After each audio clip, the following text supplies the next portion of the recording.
Hello everyone. लक्ष्य YouTube channel पर आप सभी का हार्दिक स्वागत है। उम्मीद करता हूं कि आप सभी स्वस्थ होंगे और अपनी तैयारी को और भी बेहतर कर रहे होंगे। तो आज हम अपने इस नए वीडियो में बात करने वाले हैं Delhi special education guest teacher recruitment 2025 के बारे में। तो यहाँ पे डिप्लोमा एंड बीएड दोनों ही एलिजिबल होंगे और जिन साथियों ने टेट पास नहीं किया हुआ अभी तक तो वो साथी भी अपना आवेदन कर सकेंगे और जो आपका सिलेक्शन होगा वो इंटरव्यू के आधार पे होगा। तो कंप्लीट इन्फॉर्मेशन देखने के लिए वीडियो में अंत तक जरूर बने रहें और वीडियो में आगे बढ़ने से पहले वीडियो को लाइक ज़रूर कर दें, साथ में अपने सभी साथियों के साथ शेयर भी कर दें। तो चलिए देखते हैं ऑफिशियल नोटिफिकेशन कि कहाँ से आया हुआ है और एलिजिबिलिटी क्राइटेरिया क्या रखा है और एज क्राइटेरिया क्या है, साथ में सैलरी क्या देंगे और इसके अलावा आप आवेदन कैसे कर पाएंगे। सभी चीज़ों पे हम एक के बाद एक बात करने वाले हैं। तो चलिए सबसे पहले देखते हैं ऑफिशियल नोटिफिकेशन। तो जैसा कि आप ये ऑफिशियल नोटिफिकेशन देख रहे हो और यहाँ पे बताई गई है पोस्ट, साथ में वैकेंसी बताई गई है और पे स्केल बताया गया। तो पोस्ट अगर हम एकेडमिक स्टाफ की बात करें तो पीआरटी रेगुलर की एक पोस्ट है जिसकी सैलरी देंगे ये 28,500 से 37,000, ये पे स्केल है। तो उसके बाद गेम्स टीचर की है, ये भी रेगुलर है तो इसका भी पे स्केल इन्होंने मेंशन किया हुआ। फिर एनटीटी रेगुलर की एक पोस्ट है, उसका पे स्केल दिया हुआ। फिर स्पेशल एजुकेटर की आप देख सकते हो कॉन्ट्रेक्चुअल या गेस्ट टीचर, तो यहाँ पे फिक्स पे है 28,500 रुपये। पीआरटी कॉन्ट्रेक्चुअल की है 28,500 रुपये और एनटीटी कॉन्ट्रेक्चुअल की है 18,000 रुपये। उसके साथ ही साथ हेल्पर की भी है 2 पोस्ट और ये रेगुलर की है। तो यहाँ पे इन्होंने बोला कि ईपीएफ और ईएसआईसी एक्ट भी एडमिसेबल है। तो साथ ही साथ यहाँ पे इन्होंने नीचे बताया कि जो एप्लीकेशन फॉर्म है वो आपको हार्ड कॉपी पोस्ट करनी है, ऑनलाइन और मेल की हुई ये एक्सेप्ट नहीं करेंगे। तो आगे इन्होंने एलिजिबिलिटी क्राइटेरिया दिया हुआ है प्राइमरी टीचर कॉन्ट्रेक्चुअल के लिए और रेगुलर के लिए। तो इन्होंने बोला कि 12th होनी चाहिए, साथ में 2 ईयर का डिप्लोमा होना चाहिए, या 12th के साथ आपने 4 ईयर का बीएलएड किया हो या 12th के साथ 2 ईयर का स्पेशल एजुकेशन का डिप्लोमा हो। तो यहाँ पे देख सकते हो अगर आप पीआरटी रेगुलर भी लगना चाहते हैं जो कि जर्नल सब्जेक्ट में, तो और आपने स्पेशल एजुकेशन का डिप्लोमा किया हुआ है तो भी आप एलिजिबल हैं। इसके अलावा इन्होंने बोला कि अगर आपने ग्रेजुएशन के साथ बीएड की है तो यहाँ पे बीएड वालों को भी इन्होंने प्राइमरी के लिए एलिजिबल किया हुआ है। तो अगर आपने बीएड की हुई है ग्रेजुएशन के साथ और 6 मंथ का ब्रिज कोर्स तो आप एलिजिबल हैं पीआरटी के लिए।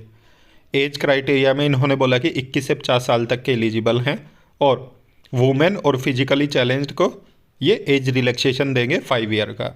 साथ में एक्स सर्विसमैन को भी ये एज रिलैक्सेशन देंगे जिन्होंने आर्मी, नेवी या एयरफोर्स में काम किया हुआ है।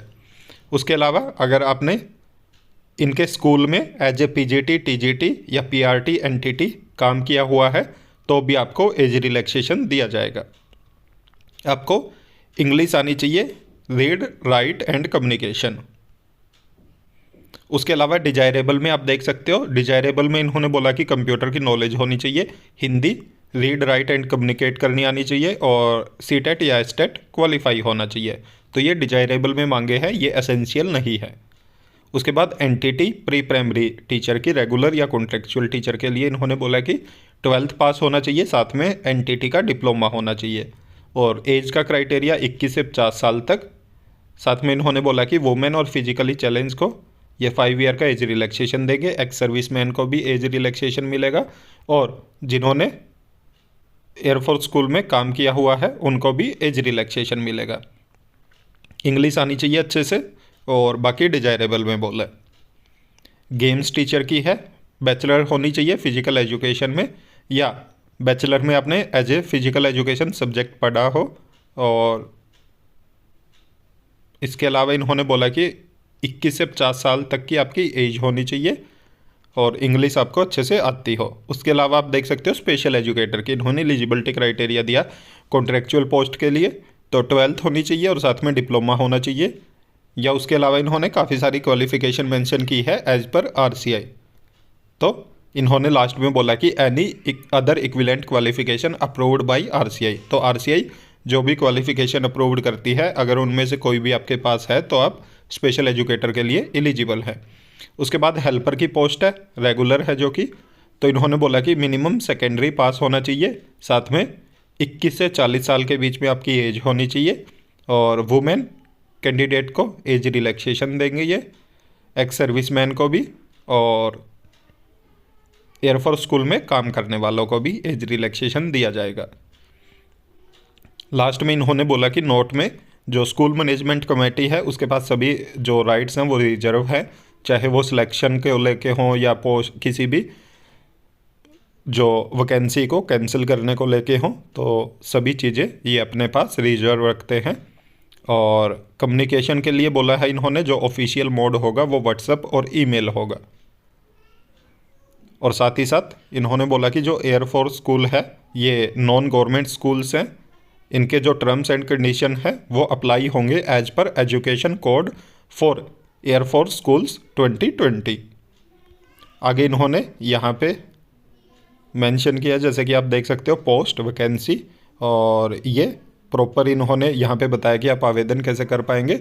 इन्होंने बोला कि जो लास्ट डेट है वो ये एडवर्टीजमेंट जिस डेट को इन्होंने पब्लिश किया है उसके 15 दिन के अंदर ही आपको फॉर्म फिल करना है, और हार्ड कॉपी भेजनी है, जो कि पोस्ट के थ्रू, ऑनलाइन और मेल के थ्रू अगर आप भेजोगे तो वो एक्सेप्टेबल नहीं है। तो देख सकते हो काफ़ी अच्छी अपॉर्चुनिटी आई है, और ये उन साथियों के लिए भी अच्छी अपॉर्चुनिटी है जिन्होंने 12th की हुई है और उसके अलावा उनके पास कोई प्रोफेशनल डिग्री नहीं है, क्योंकि जैसा कि आप देख रहे हो यहाँ पे हेल्पर की पोस्ट है जो कि 2, और रेगुलर पोस्ट है, सैलरी भी अच्छी खासी दे रहे हैं, उसके साथ ही साथ अदर बेनिफिट भी, जो भी अदर बेनिफिट मिलते हैं वो भी सभी दिए जा रहे हैं। और सभी लेवल्स की यहाँ पे आप देख रहे हो पोस्ट है, चाहे वो एनटीटी हो या पीआरटी हो। और पीआरटी में एक अच्छी बात यह भी है कि इन्होंने बीएड को भी एलिजिबल किया हुआ है।